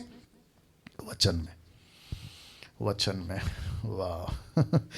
मेरी इच्छा क्या है पता है? मसीह मंथन के डीटी के जितने भी मेंबर्स जो मुझे सुन रहे हैं कई समयों से, आप सब के सब है ना एक्सपर्ट, जिसको कहते हैं ना एक्सपर्ट, वचन के ऐसे टक टक टक, किसको क्या पूछना है पूछो। मुसलमानों आ जाओ, सिख लोगों आ जाओ, बुद्धिस्ट लोगों आ जाओ, यहूदी लोगों आ जाओ, मैं बताऊंगा कि वचन क्या है। ऐसे गुरु हो जाना चाहिए, किसी को टक्कर दे सके उस लेवल की नॉलेज आनी चाहिए। लेकिन दिक्कत की बात क्या है पता है? हम सर का दर्द हो रहा है पास्टर जी, प्रार्थना कर दीजिए। कमर दुख रहा है पास्टर जी, प्रार्थना कर दीजिए। थोड़ा सा तेल दे दीजिए, थोड़ा सा पानी दे दीजिए। कभी कभी घर पे आके है ना पास्टर जी, आपके पवित्र पैर आपके घर, हमारे घर पे रख दीजिए, हमारा घर पवित्र हो जाए। ऊपर से प्रभु बोलता है पास्टर का पैर छोड़ रहे, मैं पूरा तेरे जीवन में आके बैठा हूं, तेरा घर तो कब का पवित्र हो जाना चाहिए। Jesus Christ. सी नाउ, एक दुखद घटना आपके बीच में रखने जा रहा हूं, बहुत बहुत दुखद घटना। मुझे ऐसा लगता है इनको पूरी जिंदगी पछतावा अनंत काल तक होता रहेगा। जानना चाहते कौन लोग हैं ये लोग? जी, रखता हूं। और नंबर देखो क्या है, 666, यूहन्ना 6:66, यूहन्ना 6:67, ठीक है ना? इस पर उसके चेले, यानी कि यीशु के चेलों में से बहुतेरे उल्टे फिर गए। ये जो शब्द है ना बहुतेरे, इसका मतलब क्या पता है? बहुत सारे चेले यीशु को छोड़कर चले गए, और लिखा है उसके बाद उसके साथ नहीं चले। जानना चाहते हो क्यों? जी, रख रहा हूं, ये चित्र देख लीजिए। यूट्यूब के लोगों आप भी देखिए। यीशु ने यूहन्ना की किताब उसका 6:53 में कहा था, यीशु ने कहा मैं तुमसे सच सच कहता हूं, जब तक तुम मनुष्य के पुत्र का मांस ना खाओ और लहू ना पियो, तुम में जीवन नहीं। बस इतना सा बोला था। तो जीसस क्राइस्ट, जो पीछे चले गए ना, मूर्ख टाइप के लोग जो पीछे चले गए ना, यीशु की भाषा को नहीं समझे, यीशु की बाइबल की भाषा को नहीं समझे, यीशु के तरीके को नहीं समझे, वो कहने लगे हम कैसे किसी का मांस खा सकते, हम कैसे किसी का लहू पी सकते। दरअसल यीशु कह रहा था मेरा मांस मेरा लहू का मतलब है प्रभु भोज, जिसको पौलुस को स्पष्ट बताया कि दाखरस और रोटी, जिसका जिक्र मैंने पिछले संडे हम सब ने लिया भी है ना, ये इसकी बात थी। लेकिन देखो यीशु की मांस वाली भाषा, यीशु की लहू वाली भाषा ये लोग नहीं समझे, और इनकी मूर्खता की लेवल देखो। रुककर पूछ सकते थे ना, जैसे चेलों ने पूछा मत्ती के 13 अध्याय में, पतरस ने पूछा, प्रभु ये जो आप खेत के बीच का दृष्टांत बता रहे हैं जरा हमको खुल के बताएंगे? ऐसा नहीं पूछ सकते थे? पूछ सकते थे ना, लेकिन नहीं पूछे। मूर्खता देखो। मैंने क्या रखा था कि जब पढ़ते हैं नहीं समझते तो क्या करते हैं, पढ़ना बंद कर देते हैं और यीशु को छोड़ देते, नहीं तो कोई दूसरा सिद्धांत, नहीं तो डॉक्ट्रिन बनाते हैं। इन्होंने भी वही किया। जब नहीं समझा, क्या करूं? अभी जितने यूट्यूब पे मसीह मंथन के लोग, आप लोग, और जूम पे लोग हैं, आपको भी कभी कभी है ना मेरी बातें नहीं समझ में आती है, तो आप लोग क्या करते हैं, उल्टा सीधा वीडियो बनाते कि डैनियल राज ने ऐसा करा, डैनियल राज ने वैसा बोला। उसके बजाय आके पूछो यार, आके पूछो। यीशु को पूछ सकते थे ये लोग कि आपका मांस और लहू का मतलब क्या है, जरा प्लीज बताइए। ये नहीं बताया, जबकि यीशु खुद कहता है, यहोवा खुद कहता है लहू नहीं पीना। याद होगा ओल्ड टेस्टमेंट में लहू पीना मना है, क्योंकि लहू में प्राण होता है। लेविटिक्स चैप्टर 11 वर्स 17, माफ करें 17 का 11, नहीं पीना, लहू नहीं पीना। लेकिन यहाँ पे यीशु कह रहा है तुम मेरा मांस खाओगे, मेरा लहू पियोगे। तो ये भाषा है उसकी, ये भाषा को समझना चाहिए था। जैसे यीशु अंगूर नहीं है, यीशु अंगूर का डाली नहीं है, लेकिन उन्होंने इस्तेमाल किया। वचन बीज नहीं है, वचन तलवार नहीं है। मैं बहुत कुछ रख सकता था, लेकिन मैंने देखा कि वक्त कम पड़ जाएगा, बट जितना रखा है उसको देना है अभी। यीशु के चेले उसको छोड़कर चले गए। देखो कितने सारे, बहुत सारे। कहीं यही गलती हमसे ना हो जाए, इसलिए मैं रिक्वेस्ट करता हूं कि यीशु को तो आपको रखना है, वचन को खूब पढ़ना है। मैंने कल बताया ना, कम से कम 30 से 40 चैप्टर आपको डेली पढ़ना है, डेली पढ़ना है। पता है क्यों? ताकि आप मजबूत हो जाए। दूसरा क्या काम है बताइए पृथ्वी के ऊपर? हम यहाँ पे नेता बनने तो नहीं आए, हम कोई क्या कहते हैं ना, एक्टर्स बनने तो नहीं आए। हमको कौन सा मिस यूनिवर्स बनना है या मिस वर्ल्ड बनना है या फिर दुनिया का टॉप का है ना 10 एक्टर में से कोई मॉडल बनना नहीं बनना है सर। हमको डॉक्टर, इंजीनियर, हमको तो प्रभु का सेवक बनना है। और अगर उसी फील्ड में हम बाइबल को नहीं पढ़ रहे 30 से 40 चैप्टर, तो फिर मतलब क्या हो गया बताइए? और जिसके चलते मैं फिर कहता हूँ, टीचर रखो, एक ऐसे शिक्षक रखो जो आपको सही, पंजाब के लोगों, खास करके आप लोगों ने बहुत उल्टे सीधे लोगों को रख लिया, जो कोई तेल बेच रहा है, पानी बेच रहा है, बेड़ा गर्क कर रहा है। और कर्नाटका, आंध्र प्रदेश, तमिलनाडु, गुजरात, अफ्रीका का तो बात ही मत करिए। सही लोगों को रखिए, नहीं तो फिर आपको ठोकर लगेगी और आप यीशु को छोड़ के बैठ जाओगे ना। एक स्टेटमेंट दे रहा हूं, देखिएगा। लिखा है, सोचिए यीशु के साथ रहकर अगर उसके चेले ठोकर खा सकते हैं, तो हमें कितना संभल कर वचनों को समझना होगा। वाह, सी, अगर यीशु को रखकर उसके चेले ठोकर खा सकते हैं। आज तो यीशु नहीं है, उसकी बाइबल है। आज तो चर्च है, आज तो वचन है, यीशु नहीं है ना, तो फिर हमको कितना संभल के रहना है। नाउ यीशु का स्टेटमेंट आपके बीच में रख रहा हूं। मत्ती 11:6 लिखा है, धन्य है वह। ये वह कौन है? जो बाइबल पढ़ता है। ये वह कौन है? जिसको नहीं समझ में आता बाइबल की भाषा। लिखा है, धन्य है वह जो मेरे कारण क्या ना खाए, ठोकर ना खाए। वाह, एक्सक्यूज मी, जो मेरे कारण ठोकर ना खाए। या इसका मतलब ये हुआ कि मुझे बाइबल को बहुत संभल के पढ़ना है। मैं रख दे रहा हूं, मुझे बाइबल को बहुत संभल के पढ़ना है। इसलिए मैंने कल कहा था, आज मैं बाइबल की भाषा पे बात करूंगा। लैंग्वेज ऑफ द बाइबल कैसी है? ये भाषा ऐसी है जो अभी तक रखा हूं, आगे तो और भी रखूंगा। आज थोड़ा लेट होगा, बर्दाश्त कर लीजिएगा, ठीक है ना? या यीशु के वजह से ठोकर नहीं लगनी चाहिए। मत्ती की किताब 13:19 जानते हो क्या लिखा है?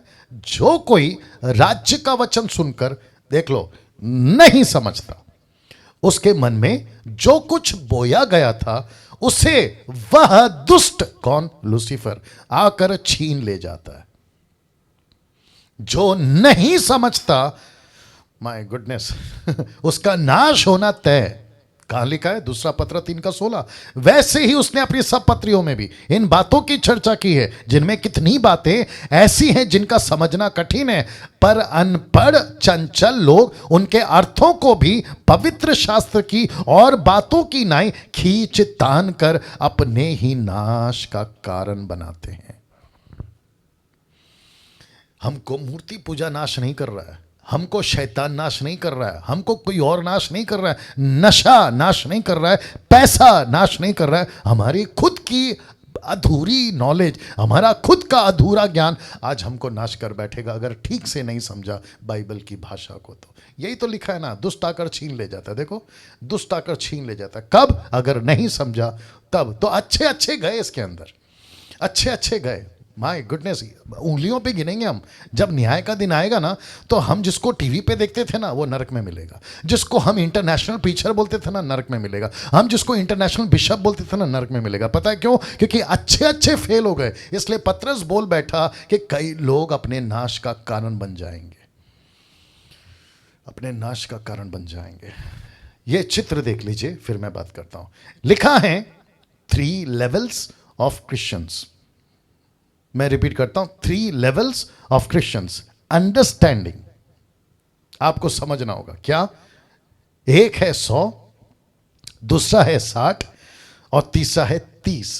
3 levels of Christians understanding the concept of 100, 60 and 30। आपने पढ़ा होगा ना ये वाला वचन, जो अच्छी भूमि में बोया गया, यह वह है जो वचन को सुनकर समझता है और फल लाता है, कोई 100 गुना, कोई 60 गुना और कोई 30 गुना। मैं आपसे एक प्रश्न पूछ सकता हूं, क्या 30 वाला ठीक है?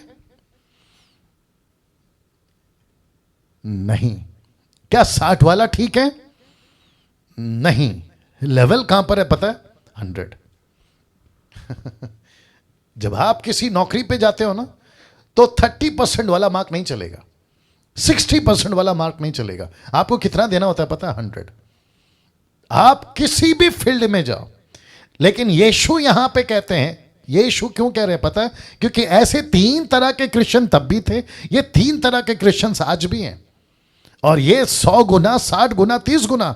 मैं आपको बताता हूं, अभी जूम पर भी है ना, आप लोग जो बैठे हैं ना, आप में भी कोई लोग 30 लोग हैं, 30% वाले, आप में से कोई 60 वाले, और आप में से कोई 100 वाले हैं। लेकिन मुझे और यीशु को क्या चाहिए पता है? हमको चाहिए टोटल 100 गुना वाले। जो 100 गुना वाले होते हैं ना, वो क्या करते हैं पता है? 2 तिमोथी 2:15 को ठीक से हैंडल करते हैं। क्या लिखा है देखो, जो सत्य के वचन को ठीक रीति से काम में लाता हो। ये 30% वाले, बहुत ध्यान से सुनना, गजब की बात बोल रहा हूं, ये 30% वाले परमेश्वर के वचन को हैंडल नहीं कर पाएंगे। ये 60% वाले भी ये परमेश्वर के वचन को हैंडल नहीं कर पाएंगे। आपको पता है कौन कर पाएंगे? सिर्फ 100 वाले, सिर्फ 100 वाले। अब आप सोचिए, आपकी लेवल कहां तक जानी चाहिए? आपकी लेवल जानी चाहिए 100 के लेवल पे। आपका क्या कहते हैं, एक्सपीरियंस बाइबल का, आपका अंडरस्टैंडिंग बाइबल का, आपको परमेश्वर के राज्य को समझने का लेवल 100 होना चाहिए। ना 30 चलेगा, ना 60 चलेगा, लेकिन हमको पूरा का पूरा 100 चाहिए ना। मैं समाप्ति पे भी आ रहा हूं, और साथ में आपको यहां से आपको कौन से बताओ। अब ये तीसरा लेवल आ गया, ये 3rd लेवल है। कैसे, मैं आपको बताता हूं। अब आप सभी ये चित्र को एक बार देख लीजिएगा, और साथ ही साथ ये पूछेगा यहां क्या क्या था, यहां क्या क्या था, मतलब यहां पे क्या क्या था या क्या क्या हुआ था, ठीक है ना। जो अलग भाषा में बातें हुई, जैसे कि सांप को बोला लेकिन वो शैतान था, स्त्री का बीज को बोला लेकिन वो यीशु था, राइट। जिसके चलते 3:15, मैं तेरे और स्त्री के बीच में बैर, और तेरे वंश और उसके वंश के बीच में बैर उत्पन्न करूंगा। तो इस बगीचे में परमेश्वर ने डायरेक्ट नहीं कहा कि शैतान, तू शैतान है, और औरत हव्वा, तेरे द्वारा यीशु पैदा होगा, ऐसे नहीं बोला। यहां पे बातों को चेंज करके, भाषा अलग करके, एग्जाम्पल में सांप, शैतान था लेकिन सांप कहा, यीशु था लेकिन स्त्री का बीज बोला। तो शुरुआत कहां से हो गई बाइबल की भाषा? ठीक यहां से। तो शुरू से ही पढ़ते वक्त में आगे जैसे बढ़ोगे, आपको बाइबल की भाषाओं को समझना जरूरी है, इसलिए ये रखा है मैंने। तो फिर से कहता हूं, कुछ लोग कहते हैं कि हमको बाइबल कठिन है। मेरा दावा है कल से लेके आज तक और बाकी के 2 तक, आपको बाइबल कभी कठिन नहीं लगेगी अगर इस एंगल से पढ़ोगे, या इस एंगल से पढ़ोगे। तो वापस कहता हूं, जीसस बोल सकता था, माफ करें, परमेश्वर बोल सकता था कि ये शैतान नहीं, माफ करे, ये सांप नहीं, ये शैतान है। और औरत को कह सकता था कि यीशु तेरे द्वारा पैदा होगा आज से ठीक 4000 साल बाद, ऐसा बोल सकता था, लेकिन नहीं बोला। उसने कहा तेरा, यानी कि सांप, शैतान को कहा तू सांप है, और स्त्री को कहता है कि जो बीज तेरे अंदर है वो यीशु, जो कि 4000 साल बाद आने वाला था। अब आप सोच के देखिए, तो ऐसी भाषा को पकड़ना होगा ना। इसको देखिए मत्ती 3:21 में, बहुत ध्यान से देखिएगा। उसका सूप उसके हाथ में है, वह अपना खलिहान अच्छी रीति से साफ करेगा, अपने गेहूं को तो खट्टे में इकट्ठा करेगा, परंतु भूसी को उस आग में जलाएगा जो बुझने की नहीं। अब आपको पता है, ये इतने से वचन में यूहन्ना बपतिस्मा देने वाले ने टोटल मैसेज दे दिया कि यहां चर्च है, खलिहान का मतलब चर्च है, सूप का मतलब है कि यीशु न्याय लेकर आएगा, और लिखा है कि गेहूं यानी कि बॉर्न अगेन ट्रू क्रिश्चियंस, और भूसा मतलब ऐसे लोग जो परमेश्वर को नहीं जानते। टोटल एक ही वचन में टोटल बातें आ गए, सूप, खलिहान, गेहूं, भूसा, ऐसे पढ़ना है। जब आप ऐसे पढ़ते हो आपको दूध का दूध, पानी का पानी हो जाता है। उत्पत्ति 1:14 में देखो क्या लिखा है। लिखा है परमेश्वर ने कहा दिन को रात से अलग करने के लिए आकाश के अंतर में ज्योतियां हो और वे चिन्ह हो। इसका मतलब है साइन। साइन इसको कहते हैं कि परमेश्वर ने शुरू में ही पृथ्वी को अंत करने का चिन्ह रख दिया था। जिस दिन सूरज काला होगा, जिस दिन चांद लाल होगा, जिस दिन तारे गिरने लगेंगे, जिस दिन पृथ्वी डोल उठेगी, समझ जाना कि यीशु आने वाला है। तो इसको कहते हैं कि चिन्ह। ये कौन सी भाषा है? ये बाइबल की भाषा है भाई। जबकि यहां क्या लिखना चाहिए था कि मैं सूरज बना रहा हूं अंत के दिनों के लिए, मैं चांद बना रहा हूं अंत के दिनों के लिए, मैं तारे बना रहा हूं अंत। ऐसा नहीं लिखा। कहता है कि आकाश में ज्योतियां रखूंगा ताकि वो चिन्ह के रूप में ठहरेंगी। जैसे यहूदियों ने पूछा हमको चिन्ह दिखा, तो यीशु कहता है योना को छोड़ मैं दूसरा चिन्ह नहीं बताऊंगा। योना का मतलब पता है ना, जिसके पेट में, माफ करें, मछली के पेट में योना था। फिर मूसा ने सांप को लटकाया, वो चिन्ह, यानी कि यीशु क्रूस पे लटकेगा। See the language of the Bible. क्या इतने मैच्योर हैं हम आज? क्या इतने परफेक्ट हैं हम आज कि ऐसी भाषाओं को हम टक टक करके पता लगा सकें और खुद को भी इक्विप कर सके, दूसरों को भी इक्विप कर सके। अब इसको देखिए 17 का 1 से 2 तक में।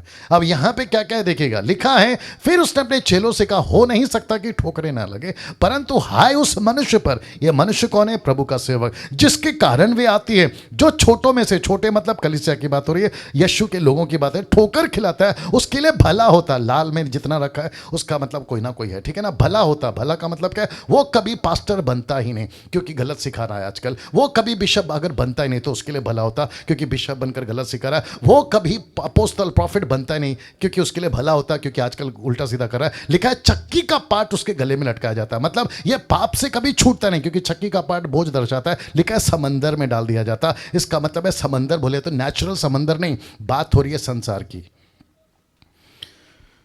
वाह, सी, ये है उसकी भाषा। कोई चक्की का पार्ट कभी किसी के गले में नहीं डाला गया, किसी को समंदर में नहीं छोड़ा गया। यह बात है परमेश्वर की लैंग्वेज की। इस तरीके से बात करता है ना। इसको देखिए 10 का 19, माफ करें, लूका 10 का 19। देखो मैंने तुम्हें सांपों, ब्रैकेट में शैतान और उसकी सेना, और बिच्छुओं को रौंदने का, शत्रु की सारी सामर्थ पर अधिकार दिया है, किसी वस्तु से तुम्हें कुछ घटी नहीं। बिच्छू किसको बोल रहा है पता है? दुष्ट आत्मा को। सांप किसको बोल रहा है पता है? शैतान और उसकी सेना। ये उसकी लैंग्वेज है। क्या कभी पता लगाया था? ऐसे पढ़ना है। अब इसको देखिए बहुत तैयार हो जाइएगा। आपने कभी ये चित्र, जिसको कहते हैं the old skin and the new skin and the old wine and the new wine, कभी सुना था? ये यीशु की भाषा है। यीशु को दरअसल बोलना था ओल्ड स्किन मतलब संसार पुराना, नया स्किन मतलब नया विश्वासी, ओल्ड वाइन मतलब पुराना बातें या पुरानी व्यवस्था, न्यू वाइन का मतलब है अनुग्रह, यानी कि नई बातें, यीशु की बातें।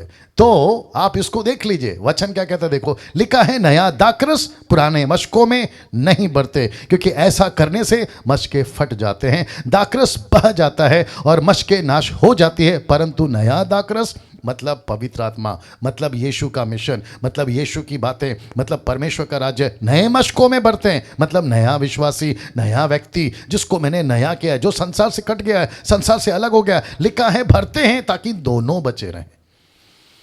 ओ ओ ओ ओ दोनों बचे रहे। ये है बाइबल की भाषा। क्या कभी ऐसे पढ़े थे? पढ़ना चाहिए, पढ़ना चाहिए। अब ये चित्र से आप लोग वाकिफ होंगे। ये चित्र आपको सभी को पता है क्या है। ऊपर देख लीजिए, 5 कुंवारियां जा रही हैं तेल लाने के लिए। बाकी जो कुंवारियां हैं 5, वो अपनी तैयारी कर रही हैं। मत्ती का 25 का 1 से लेकर आपको पता होगा। इससे क्या सीख सकते हैं पता है? जो कि आपने देखा होगा। इसलिए यीशु कहता है 10 में, कहता है जागते रहो, सतर्क रहो। ये मैसेज क्या है? जबकि यीशु को डायरेक्ट बोलना चाहिए था, हे 50% क्रिश्चियन तुम लोग जो है ना सोते रहोगे, हे 50% क्रिश्चियन तुम लोग है ना तैयार होगे, ऐसा बोलना चाहिए था। लेकिन नहीं बोला। एग्जाम्पल किसका दिया?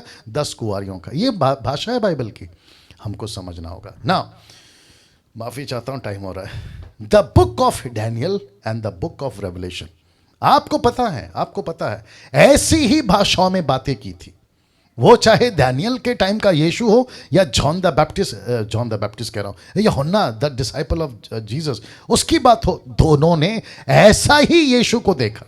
आप देख लीजिए, आपके सामने रखा है मैंने, बाइबल में है ना। ऐसा ही यीशु को देखा। दिवटों के बीच में पैर पीतल के, आंख से आग निकल रही है। ये क्या कहते हैं ना, फुटका बांधा हुआ है, वस्त्र सफेद हैं, सर के बाल से लेके पैर तक सफेद सफेद, पवित्रता को दर्शाता। ये बाइबल की भाषा है। ये बाइबल की भाषा है जिसको समझना होगा। नहीं तो अगर आप ऊपर ऊपर पढ़ोगे बेड़ा गर्क कर जाओगे और ऐसे ऐसे डॉक्ट्रिन बना दोगे जो कि गड़बड़ कर जाएगा। डैनियल का सपना, आप ये फोटो देख लीजिए जो कि मैं डैनियल के टाइम पे बता चुका हूँ। सर पे गोल्ड सिल्वर वाला सीना, जो पैर है थाइस ब्रास के, और आपका पैर जो कि आयन और क्ले दर्शाता है कैपिटल, 10 कैपिटल को रोम का। फिर उसके बाद में बेबीलोन है, फिर मादी फरसी है, ग्रीस है। ये सब किस पे बात कर रहा है? इसको कहते हैं बाइबल की भाषा। इसको कहते हैं लैंग्वेज ऑफ द बाइबल। क्या नहीं समझना चाहिए? समझना चाहिए। पवित्र आत्मा को एक बार कबूतर कहते हैं और फिर उसी पवित्र आत्मा को एक बार कहते हैं जीभ। ये किसकी भाषा है? बाइबल की भाषा है। प्रभु कहता है मैं उतारूंगा पवित्र आत्मा को कबूतर के रूप में। क्यों? तो क्या पवित्र आत्मा कबूतर है? आजकल आप देख सकते हैं बहुत सारे पेंटिकॉस्टल कैरिस्मेटिक मीटिंग में आपका जब भी रिवाइवल, पावर कॉन्फ्रेंस, इसमें तो पवित्र आत्मा को कबूतर ही रखते हैं। मैं बिल्कुल उसके फेवर में नहीं हूं। मैं तो कहता हूं नहीं रखना चाहिए, क्योंकि परमेश्वर अभी आपको समझाने के लिए सारा लिया है। अब आप सोचिए, यीशु मसीह के ऊपर किसके रूप में उतरा? कबूतर के। तो क्या है? ये भाषा है बाइबल की। लेकिन मूर्खता देखो आज लोगों की, पवित्र आत्मा को कबूतर बना दिया। वाह। और जीभ जब 120 के ऊपर उतरी थी तो जीभ तो कहते टंग्स टंग्स टंग्स, बोला जब तक टंग्स में बातें करोगे पवित्र में। ये एक अलग बेड़ा गर्क है। ऐसों के साथ में इनको जोड़ना ही पड़ेगा। फोटो देख लीजिए। ये यीशु की भाषा है। क्या कहते पता है? कहता है झूठे भविष्यवक्ताओं से सावधान। तो ये कौन है? यीशु के नजर में ये भेड़िए नहीं है, ये झूठे भविष्यवक्ता है। लेकिन देखो यीशु इनको भेड़िया बोल रहा है। कहता है झूठे भविष्यवक्ताओं से सावधान रहो, जो भेड़ों के भेष में तुम्हारे पास आते हैं परंतु अंतर में फाड़ने वाले भेड़िए हैं। यही भाषा पतरस ने, माफ करें, पौलुस ने इस्तेमाल करी। वो कहता है 10 का 29 में, मैं जानता हूं कि मेरे जाने के बाद फाड़ने वाले भेड़िए तुम में आएंगे जो झुंड को ना छोड़ेंगे। ये किसकी भाषा है? ये बाइबल की भाषा है। क्या ऐसे पढ़ते हैं हम? पढ़ना चाहिए, पढ़ना चाहिए। इस तरीके से यीशु बात करते थे ना। इसको देखिए, मैं समाप्ति पे आ रहा हूं। अब आप सोच रहे होंगे ये क्या है। यहां टोटल 6 बातें। कितनी बातें? 6 बातें। मैं रख देता हूं। सबसे पहला लिखा है, यदि कोई उस नेव पर सोना चांदी बहुमूल्य पत्थर, ये हो गया ऊपर जो लिखना सोना चांदी और डायमंड्स, ये हो गया। बट नीचे क्या लिखा मालूम है? काट घास फूस, ये है जो जल रहा है ना, क्योंकि पवित्र आत्मा आएगा, न्याय आएगा, इन सब को जलाएगा। लेकिन बचेगा क्या पता है? सोना चांदी हीरा। ये क्या है? मिनिस्ट्री। ये क्या है? मिनिस्ट्री। तो एक्सक्यूज मी, आज हम नहीं दिखते सोना, लेकिन हमारी मिनिस्ट्री सोने जैसी। आज हम नहीं दिखते चांदी, लेकिन हमारी मिनिस्ट्री चांदी जैसी। आज हम नहीं दिखते डायमंड, लेकिन हमारी मिनिस्ट्री डायमंड जैसी है। लेकिन जिसकी दिखती है ना सोना चांदी डायमंड, वो निकलेंगे घास फूस और लकड़ी। Can you believe this? मेरी मुसीबत है, मैं क्या करूं, आगे बढ़ना पड़ेगा। कभी सोचा था कि एक ऐसा व्यक्ति जिसका नाम है राजा दाऊद, उसके पास में एक व्यक्ति आता है जिसका नाम है नातान। राजा दाऊद से गलती हो गई थी, आपको पता है। नीचे जो बैठा है ना वो राजा दाऊद बैठा है, आप लोग देख सकते हैं जो यूट्यूब के लोग हैं। और जो उनको डांट रहा है, समझा रहा है ना, वो नबी नातान है, ठीक है ना। राजा दाऊद ने क्या गलती किया था आप सभी जानते हैं, ठीक है ना। और जिसके चलते नातान ने जो लैंग्वेज यूज करी ना वो कुछ ऐसी है, देखो।